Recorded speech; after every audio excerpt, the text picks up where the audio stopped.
Potential studio, தானாக்காரன், மாநகரம், மாயா, இருகப்பற்று, monster அங்க படம்லாம் எடுத்தாங்க இல்லையா. ஒரு படம் வந்து பண்றாங்க. அந்த படத்துல வந்து பாத்தீங்கன்னா ஜீவா ஹீரோ, பிரியா பவானி சங்கர் வந்து ஹீரோயினா நடிக்கிறாங்க. சாம் சிஎஸ் வந்து மியூசிக் போடுறாங்க. இந்த படத்தோட பேரு பிளாக். இந்த படத்தோட டைரக்டர் பார்த்தீங்கன்னா கேஜி பாலசுப்ரமணி. படத்துல பாத்தீங்கன்னா நாயகன் ஜீவாவும் பிரியா பவானி சங்கரும் ஆட் பாக்குறாங்க. பார்த்துட்டு ஒரு டவுன்ஷிப்பை செலக்ட் பண்ணிட்டு இதுல நம்ம குடியேற போறோம்னு சொல்லிட்டு போறாங்க. அந்த டவுன்ஷிப் பாத்தீங்கன்னா ஒரு 200 வீடு கொண்ட ஒரு பெரிய டவுன்ஷிப். அந்த வீட்டுல வந்து முதல் ஆளா குடியேறாங்க. அப்ப வந்து அந்த ஏஜென்ட் சொல்றாரு, இந்த ஏரியாவுக்கு நீங்க தான் முதல் குடியேறீங்க அப்படின்னு சொல்றாரு. சந்தோஷமா உள்ள குடியே போறாங்க. அங்க பார்த்தா அம்மானிஷமா நிறைய விஷயங்கள் நடந்துகிட்டு இருக்குது. அவங்களால நம்ப முடியல, என்னடா இது இப்படி நடந்துகிட்டு இருக்குதுன்னா இது சரியான ஹாரர் பிலிமா இருக்குதுன்னு சொல்லிட்டு பாக்குறோம்.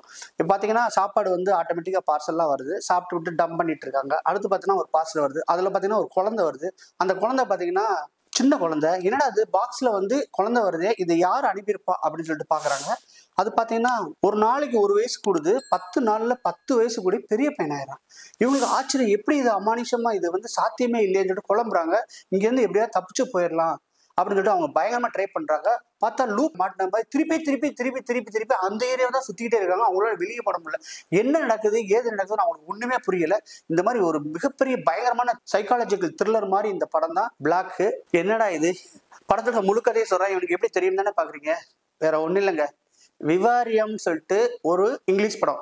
இது வந்து தந்தி ஒன் சேனல்ல இருக்குது, நீங்க பார்க்கலாம். இந்த படத்தோடைய தழுவலா இருக்குமோன்னு சொல்லிட்டு ஒரு சந்தேகமே வருது. இப்ப வந்து பாத்தீங்கன்னா ஜீவா கண்டிப்பா ஒரு ஹிட் கொடுத்தே ஆகணுங்கிற சூழ்நிலை இருக்கும்போது ஏன் இந்த படத்தை செலக்ட் பண்ணாங்கன்னு தெரியல. இருந்தாலும் வந்து ரொம்ப அற்புதமாகவே வந்திருக்குது.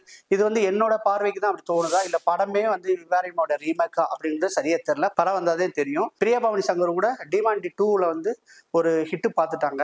ஆனா ஜீவா வந்து ரொம்ப நாளாச்சு ஹிட் கொடுத்து. அந்த டீசர் வந்து ரொம்ப பரபரப்பா என்கேஜிங்கா இருக்கு. ஆனா எனக்கு என்னமோ அந்த விவாரியம் படத்தை பார்த்ததுனால அதனுடைய தழுவல் மாதிரி தான் எனக்கு தோணுது.